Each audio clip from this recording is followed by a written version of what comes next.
नमस्कार मित्रांनो.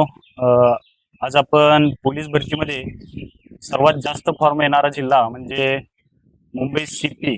अ, यावर्षी 2,59,185 फॉर्म आले होते. त्यामधून 33,100 100 समथिंग लेखी परीक्षेला बसले होते आणि त्यामध्ये प्रथम क्रमांक आलेले आपले ऋतिक भेरे हे आज आपल्यासोबत आहेत. आपण त्यांच्याकडून जाणून घेऊ त्यांच्या प्रवासाबद्दल. सर्वप्रथम मी ऋतिकला त्याचं इंट्रोडक्शन द्यायला लावीन. त्यांचं गाव कोणतं, तो राहतो कुठे वगैरे सांगा.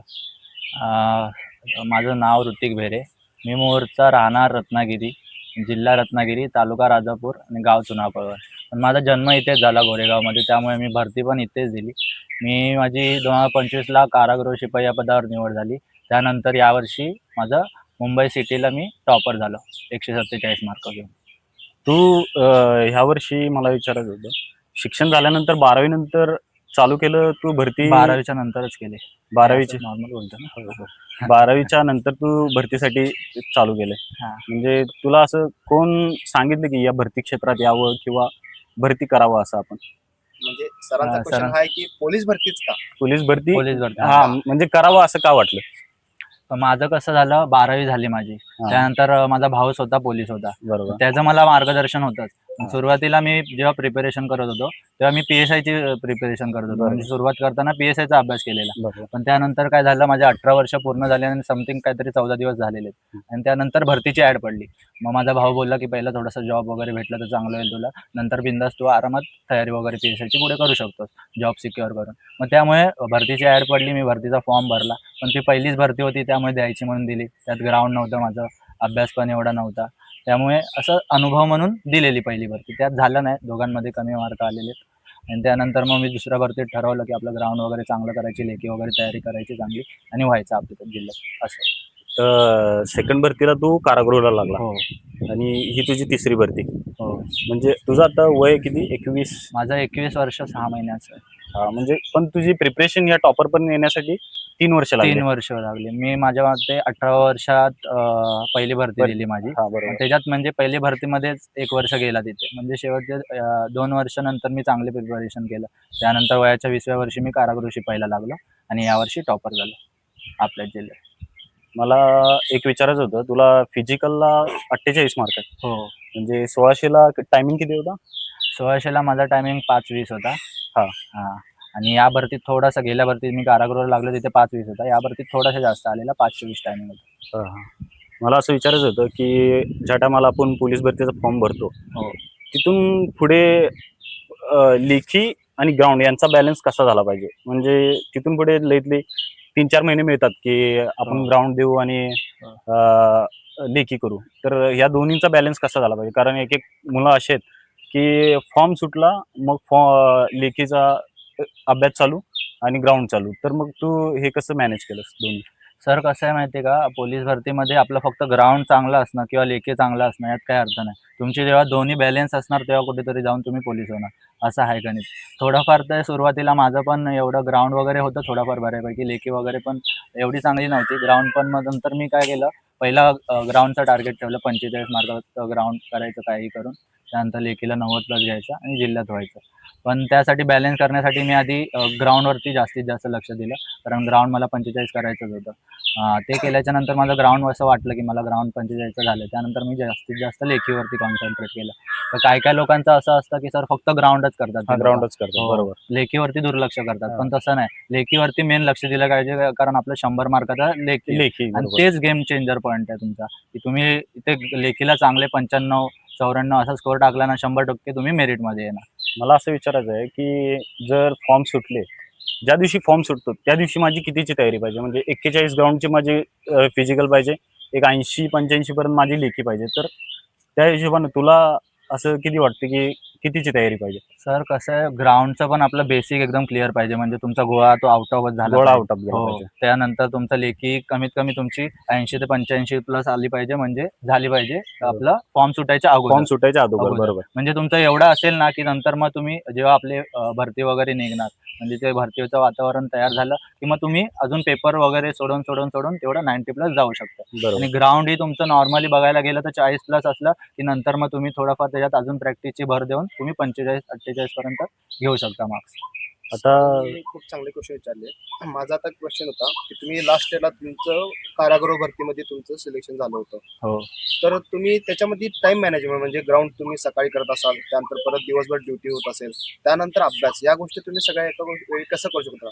कारण बऱ्याच मुलांना हा प्रश्न असतो की जे जॉब करणार असतात, ज्यांची आर्थिक परिस्थिती ठीक नसते, त्यांना जॉब करून या गोष्टी सगळ्या कराव्या लागतात. त्यांच्यासाठी तुम्ही कशा प्रकारे सांगू शकता, किंवा तुमची मेंटॅलिटी काय पद्धतीची होती की जेणेकरून तुम्ही मुंबईसारख्या ठिकाणी जिथं सगळ्यात जास्त फॉर्म येतात तिथं तुम्ही पहिले आला? सर काय झालं, गेल्या वर्षी मी कारागृहाला लागलो. त्यानंतर मग थोडंसं जॉईनिंगला इथे लेट झालं. त्यामुळे मला थोडंसं असं खचलं. पण असं एकीकडे होतं की आपलं वर्दीचं स्वप्न तर कुठेतरी पूर्ण झालं. पण हे ते थोडंसं 6 महिने जास्त झाल्यामुळे मी ठरवलं की परत आपण सुरुवात करायची. सुरुवातीपासून तयारी करायची, ग्राउंडची पण आणि लेखीची पण. मग तिथे मी ड्युटीवरती असताना मला 8 तास ड्युटीला जायचे. त्यानंतर मला अभ्यासाला 4 ते 5 तास भेटायचे. कारण ग्राउंडला मला 2 ते 2.5 तास द्यायलाच लागायचा. आणि ते पण ग्राउंडमध्ये पण असे मित्र वगैरे होते माझे डिपार्टमेंटचे, त्यांनी पण थोडाफार सपोर्ट केला. ते पण माझ्याबरोबर करायचे. तर ते कसं म्हणजे कारागृहाचं कसं असतं, डे नाईट चालतं. तिकडे शिफ्ट वगैरे काहीच नसते. डे नाईटमध्ये त्यांचं हे चालतं. जेव्हा डे वगैरे असायचं, तेव्हा आम्ही मग संध्याकाळची प्रॅक्टिस करायचो. आणि नाईट वगैरे असली तर आम्ही म्हणजे नाईटवरून सकाळी 7 वाजता उतरलो की मग डायरेक्ट प्रॅक्टिसला जायचो. म्हणजे समजा 7 वाजता आम्ही बाहेर यायचो बीटच्या, कारागृहाच्या. ते झाल्याच्या नंतर मग आम्ही आवरून वगैरे 8 पर्यंत ग्राउंडला गेलो की 8 ते 9:30 पर्यंत वर्कआउट वगैरे करून, स्ट्रेचिंग वगैरे करून 10 वाजेपर्यंत परत घरी यायचो. परत तसंच अभ्यास सुरू व्हायचा. डेला थोडंसं वेगळं व्हायचं. डेला कसं सकाळी पूर्ण ड्युटी असायची 8 वाजल्यापासून ते 12 वाजेपर्यंत. 12 ते 3 मध्ये ब्रेक असायचा. मग त्यात पण थोडाफार अभ्यास वगैरे करायचो. एकाच तास अभ्यास झाला तर, कारण झोप पण यायची त्यावेळेत. मग थोडाफार एकाच तास अभ्यास झाला तर त्यानंतर मग परत 3 वाजता जायचं, परत 6:30 पर्यंत बंदी करून परत बाहेर यायचं. मग ते झाल्याच्या नंतर घरी घेऊन आवरून वगैरे परत अभ्यासाला बसायचं. तिथे 3-4 तास अभ्यास व्हायचे. 12 वाजेपर्यंत अभ्यास करायचा. त्यात पण असं ड्युटीवरती असताना का पूर्ण वेळ नाही भेटत होता. मला माहिती आहे की आता आपला अभ्यास वगैरे थोडाफार आहे चांगला, आपल्याला जास्तीत जास्त रिव्हिजनवरती भर देणं. मग मी काय केलं, तेव्हा फक्त जास्तीत जास्त पेपर सोडवण्यावरती लक्ष दिलं. तेव्हा म्हणजे जास्त असं गणित वगैरेकडे लक्ष नव्हतं, कारण गणित वगैरे माझा स्ट्रॉंग पॉईंटच होता, चांगलंच होतं. आणि ते पेपर सोडून माझं अजून चांगलं व्हायचं. आणि असं 4 ते 5 तासात असं व्हायचं की मला एक पेपर, मी टार्गेट ठेवायचो की एक पेपर आपला झालाच पाहिजे. अशा प्रकारे थोडंसं बॅलन्स केलेलं मी ग्राउंड आणि लेखीचं.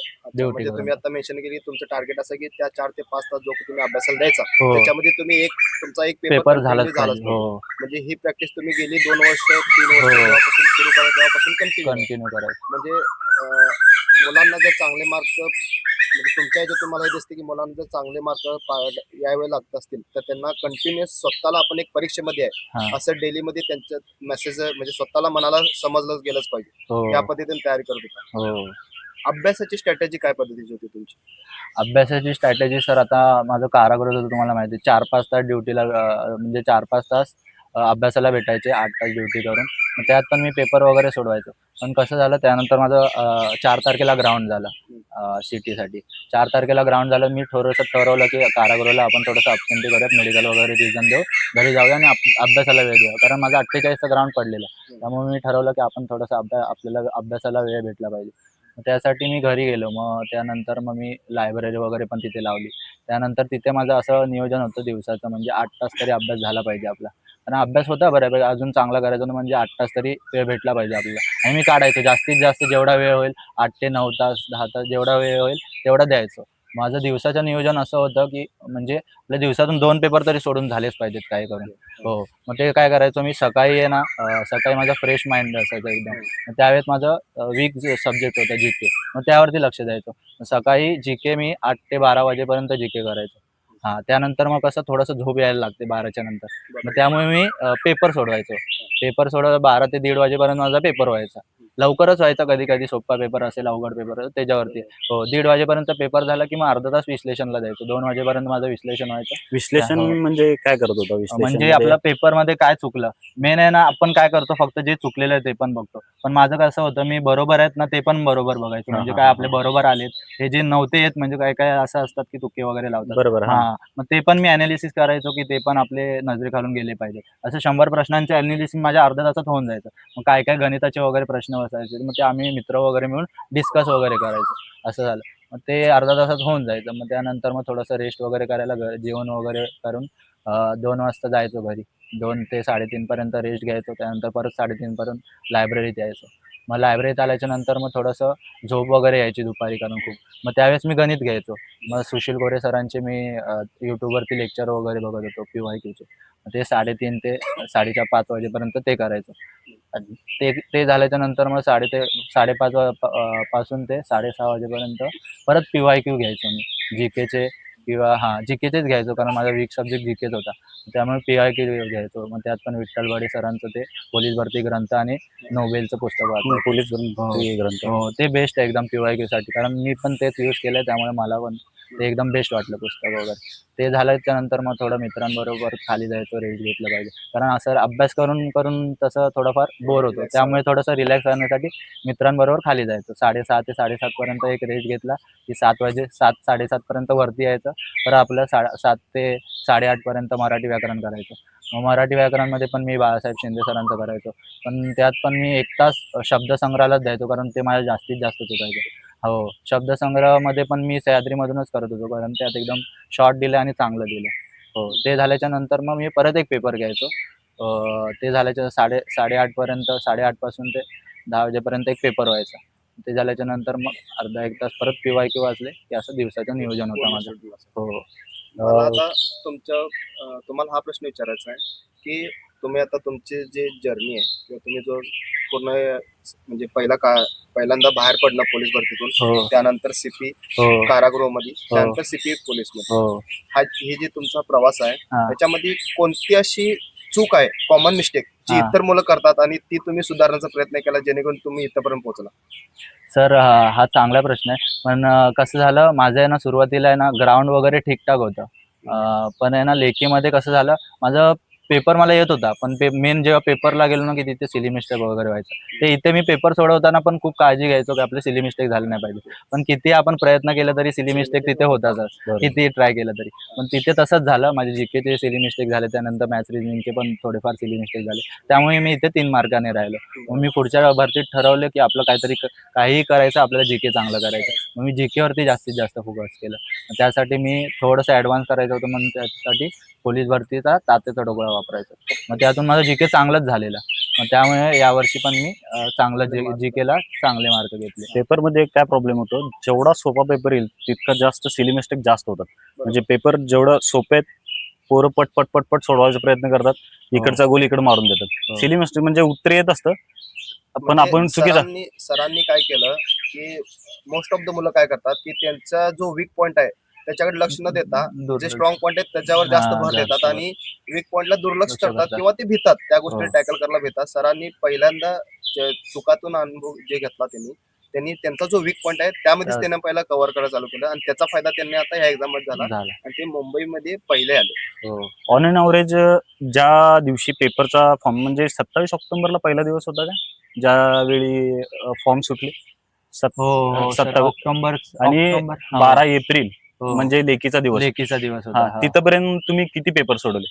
तर अंदाजे आता बघा, समजा तिथे झाले असतील आपले किती महिने, 2 ते 3 महिने झाले. 2-3 महिने झाले. हो. मग त्या म्हणजे समजा असं मी सांगतो, 4 महिना महिना म्हणजे 30 दिवसांचा पकडला ना ऑन एन ॲव्हरेज, तर मग माझे 60 पेपर तरी सोडवून व्हायचे, कारण एका दिवसाला मी 2 पेपरचे टार्गेट ठेवायचं. हो, एका दिवसाला 2 पेपर. कारण असं वाटायचं की पेपर नाही सोडवला तर असं अभ्यासच केल्यासारखं नाही वाटायचं.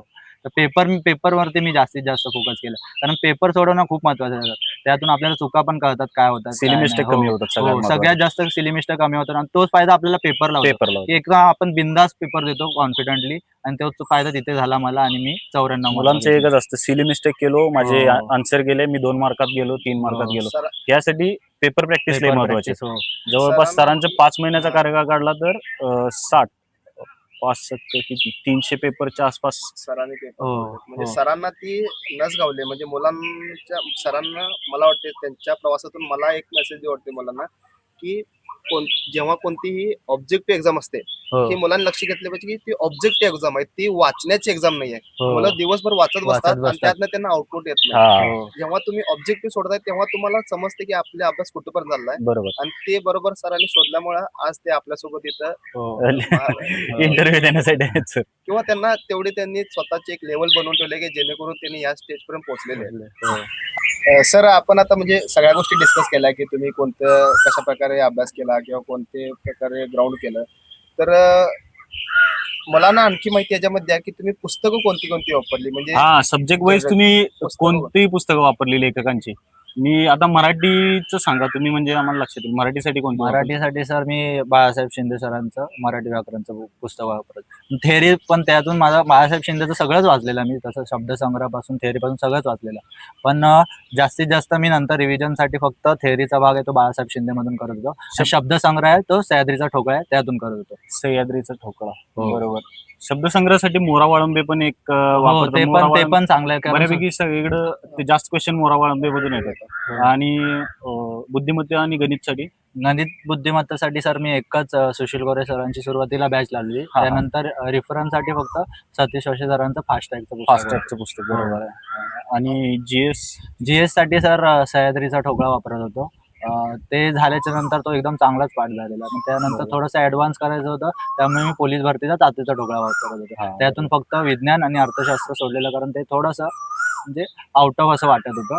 मग त्यामुळे मी विज्ञान आणि अर्थशास्त्र सह्याद्रीमधून करत होतो. बाकी सगळे सब्जेक्ट चांगले करून ठेवले त्यात.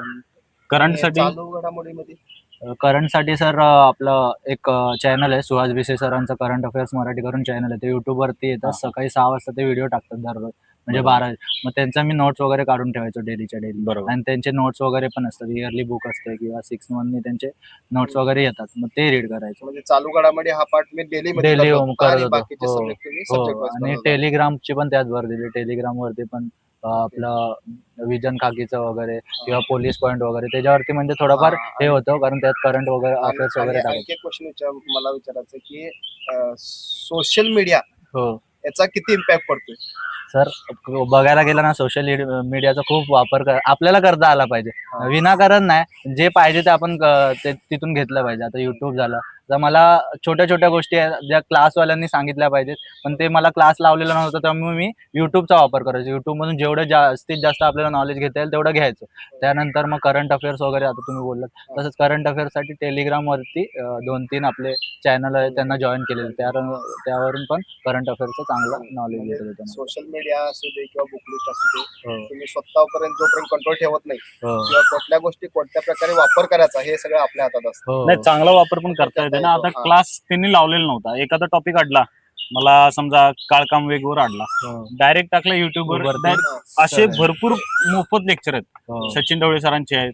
भरपूर म्हणजे भरपूर असे बरेचसे शिक्षक आहेत बरेच की शिक्षक आहेत जे ज्यांनी मोफत मार्गदर्शन व्हिडिओ केलेलं आहे already. हा मार्गदर्शन केलेलं आहे. मला आता हा झाला अभ्यासाचा विषय. तुमचा 100 मीटर आउट ऑफ होतं हो तर 100 मीटरला खूप पोरांना प्रॉब्लेम येतो. काय तर 100 मीटरची अशी ट्रिक सांगा की जे मुलांना फायदा होईल.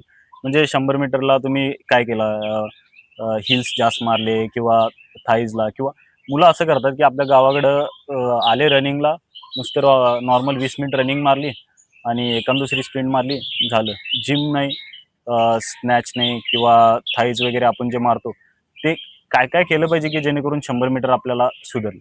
सर तुम्ही बरोबर बोलले. कसं मी जेव्हा सुरुवात करायचो ना तेव्हा मला पण काय माहिती होत नव्हतं ग्राउंडचं वगैरे. तर मी काय करायचो रोज यायचो फक्त 15-20 मिनिटं पळायचो आणि स्ट्रेचिंग वगैरे काहीच न करता डायरेक्ट घरी चला, जायचो चला, घरी असं. चला. हा, तसंच व्हायचं. ते सगळ्याच पोरांचा प्रॉब्लेम असतो. मग तेच आपल्याला चुका सुधारल्या पाहिजेत की फक्त असं करून करून होत नाही. काहीतरी आपण वेगळं केलं पाहिजे वेगळं इतरांपेक्षा तेव्हा आपण काय कुठेतरी टॉपला येणार बरोबर. असा विषय असतो. मग त्यामुळे 100 मीटरसाठी आहे ना तुमचा वीक पॉईंट तुमचा एंड असेल किंवा तुमचा स्टार्ट असेल. आता माझा स्टार्ट थोडासा वीक पॉईंट होता, म्हणजे मला स्टार्ट वगैरे सुरुवातीला जमत नव्हतं. बरोबर. मग मी जास्तीत जास्त त्याच्यावरती फोकस केला. मग स्टार्टसाठी रबरचे स्टार्ट घेऊन प्रॅक्टिस बरोबर. करणे, त्यानंतर 30, 60, 90. आता 30, 60, 90 हे 100 मीटरला तुम्हाला करणंच आहे, करणंच आहे, कारण करणंच आहे. त्याशिवाय 100 मीटर तुमचं चांगलं होणारच नाही. आणि 100 मीटरचे फक्त स्लाइड मारून तसं होत नाही. तुम्हाला प्रॉपर त्याच्यात 2 दिवस 100ला काढावं लागतं. काढावं हप्त्यातून लागतं. आता मी 6 दिवस वर्कआउट करायचो, त्यातून मी 2 दिवस तरी 2 दिवस 100ला पाहिजे. काढायचोच. हो, कारण त्याशिवाय माझं माहिती होतं मला 100 मीटर आउट ऑफ करायचं होतं, 2 दिवस काढणंच आहे आपल्याला.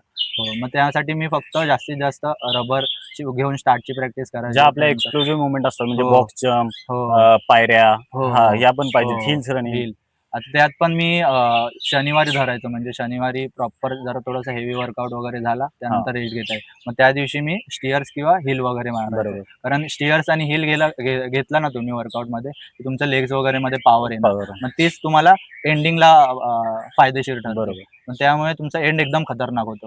मग त्यासाठी तुम्ही स्टिअर्स आणि हिल्स हे मारलाच पाहिजे. 1 दिवस तरी कमीत कमी मारलाच पाहिजे. बरोबर. हे झाल्याच्या नंतर तुम्ही थोडंफार आहे ना, जास्तीत जास्त जुहू बीचवरती जाऊन वगैरे थोडंफार स्टार्टची प्रॅक्टिस, त्यानंतर हायनी वगैरे, पाण्यात वगैरे हायनी हे स्वतः मी केले. हा, हा, कधी कधी ना वेळ नाही भेटायचा एवढा, पण कधीतरी इथे असताना आहे ना, कधीतरी आम्ही मध्ये मध्ये 100% जुहू बरोबर बीचला आहे. वगैरे जायचो. त्यात पण मला आता आणखी एक विचारायचं आहे. 12 एप्रिलला जेव्हा तुम्ही पेपर दिला, हो. त्यानंतर आन्सर की आली, तर पहिलं एक्सप्रेशन काय होतं की बाबा मी आन्सर की चेक केली.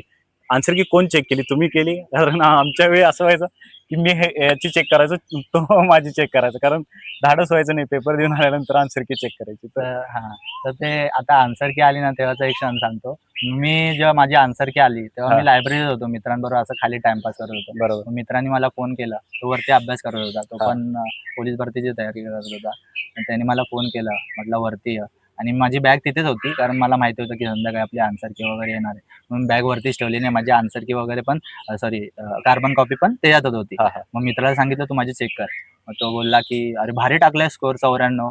त्यानं चेक म्हटलं, केला, हा, मित्रांनी, हो, तुम्ही चेक हो, केली मी नाही. नाही चेक केला, कारण माझे हात थरथरायचे. हा, बरोबर आहे. सगळ्यांचा प्रॉब्लेम आहे. सेम प्रॉब्लेम आहे. माझे हात थरथरायचे, त्यामुळे मी चेक नाही केला. म्हटलं हा. मित्राला तू चेक कर. मग त्यांनी हा. म्हटलं अरे भारी टाकलाय, झाला पोलीस तू. हा, हा. हा, मग मी काय केलं, पहिला भावाला फोन केला. मग भावाला म्हटलं की दादा 94 मार्क आले, माझं होईल की नाही? मग तो म्हटलं दारू बिरू पिऊन आहेस का तू? 94 मार्क आहेत. साहजिकच आहे, कोणाला एखाद्या पोरग्याला 48 मार्क ग्राउंडला हा, असतील, हा. लेखीला 94 मार्क असतील, आणि तो बरोबर. विचारतोय की तू होणार का? बरोबर. ते साहजिकच आहे. मग तो पण त्यांनी मला विचारला दारू बिरू पिऊ नये का तू? हा क्षण होता माझा. मग तो पण खुश होता. म्हटलं झालं शेवटी झाला, सीपीला आलास वगैरे. त्यालाही आनंद होता. त्यानंतर आई वडिलांना पण सांगितलं की झालं. त्यांना पण एकदम चांगलं वाटलं असं माझा ऐकून वगैरे. माझा हा क्वेश्चन आहे की म्हणजे पोलीस होणार याची हो. तुम्हाला माहिती माहिती होती, होती. पण पहिला येईल हे माहित होतं का? म्हणजे माहित तर नसतंच कोणाला, पण पहिला येईल. पण ती मोमेंट तुमच्यासाठी कशी होती की तुम्ही नॉर्मली सिलेक्शन झालंय आणि मी पहिला आलोय, पहिला. या दोन्ही मध्ये फरक कसा पद्धतीने होता? तर आता जो पण टॉपर वगैरे असतो किंवा पहिला विद्यार्थी येणार असतो, तो कधीच असं तयारी करून नाही येत की मला पहिलाच यायचंय त्यासाठी मी अभ्यास करतोय. बरोबर. त्याचं एक फक्त असतं की आपली एक पोस्ट काढायची आणि आपण बाजूला व्हायचं. हो, पण त्यांनी काहीतरी थोडेसे जास्त कष्ट केलेले असतात किंवा थोडंसं वेगळं स्ट्रॅटेजी वगैरे असते, त्यामुळे थोडाफार तो येतो. त्याला बाकीच्या म्हणजे मागच्या 2-3 भरतीचा अनुभव वगैरे असला ते येतो. पण माझं दोन्ही चांगलं बॅलन्स वगैरे होतं. माझी ग्राउंड पण चांगलं होतं, लेखी पण चांगलं होतं. त्यामुळे मी दोन्ही बॅलन्स असल्यामुळे माझा स्कोर 142 गेला आणि 5 मार्क एनसीसीचे ऍड झाले, बरोबर. 147 झाले. मग सर, तो टॉपर येण्याचा एक फिलिंग वेगळीच असते, कारण तुमच्याकडे बघण्याचा दृष्टिकोन लोकांचा बदलतो. म्हणजे हा एक टॉपर आहे, आणि कसा अभ्यास केला असेल आणि कसं ग्राउंड केले असेल, 142 कसे घेतले असतील, त्यात 5 मार्क एनसीसी, म्हणून 3 वर्ष एनसीसी करून यांनी कसा अभ्यास केला असेल, हा प्रश्न सगळ्यांनाच येतो. आणि ते मला आनंदाचा आत्ता पण आहे, यापुढेही असणार. कारण खूप चांगली हो. गोष्ट आहे, कारण ते जे तुम्ही साध्य केले ते प्रत्येक वर्षी मी म्हणते फक्त एकाच विद्यार्थ्याचं नशिबात आहे. त्याच्या कष्टात असतं. आणि कष्टात वय असतं. त्याचं तुमचे 21 कष्ट आहे. असतात. सगळ्यात महत्वाचं वय होय. 21 आहे. हा, आणि विशेष म्हणजे मागच्या वर्षी त्यांनी ऑलरेडी जॉब करत असताना, म्हणजे ते हा. कारागृह पोलीस असताना त्यांनी वेळ काढून या सगळ्या गोष्टी केल्यात, म्हणजे ही खूप मोठी अचिव्हमेंट आहे. हो, बरोबर. मित्रांनो, यामधून आपल्याला लक्षात येते की सरांचं कष्ट भरपूर आहे. जवळपास भरतीच्या कालावधीत 300 पेपर त्यांनी सोडवले. म्हणजे विचार करा त्याच्या आधी किती सोडवले असतील. आणि भरती ज्या दिवशी निघाली, फॉर्म सुटले, त्या दिवशी सरांचं ग्राउंड 43-45 ऑलरेडी होतं. म्हणजे आपण भरतीची लेवल काय वाढलेली आहे आणि कोणत्या लेवलपर्यंत आपल्याला करायला पाहिजे हे लक्षात घ्या. गावाकडे आपण राहून असं विचार करतो की 36 या लागलेत, माझे 38 या लागलेत, म्हणजे मी आता होईन भरतीच्या कालावधीत होऊन जाईल. त्या गोष्टी तेवढ्या शक्य नाही आहेत. भरपूर कष्ट आहे यामागं सरांचं पहिल्या येण्यामागं. आणि मी त्यांना अशा शुभेच्छा देईन की भविष्यात त्यांनी नोकरी जेवढ्या ताकदीने मिळवल्या तेवढ्या ताकदीनं सांभाळावी, कारण नोकरी मिळवण्यापेक्षा आता नोकरी सांभाळणं जास्त अवघड झालंय. तर त्यांच्या भविष्यासाठी मी शुभेच्छा देईन आणि बापट सरांना बोलायला देईन. सरांना फक्त मी कन्क्लूड करण्याच्या आधी सरांना एक प्रश्न, फक्त एक शेवटचा प्रश्न विचारेल की अशी कोणती एक किंवा 2 वाक्यात टिप द्याल जेणेकरून मुलांना त्यांच्या पुढच्या येणाऱ्या भरतीसाठी, आता आपण पूर्ण संवाद मध्ये त्यामध्ये समजलं असेल मुलांना, तरी पण 2 वाक्यात जर तुमचा प्रवास किंवा कोणती गोष्ट सांगायची असेल मुलापर्यंत तर तुम्ही कोणती सांगाल?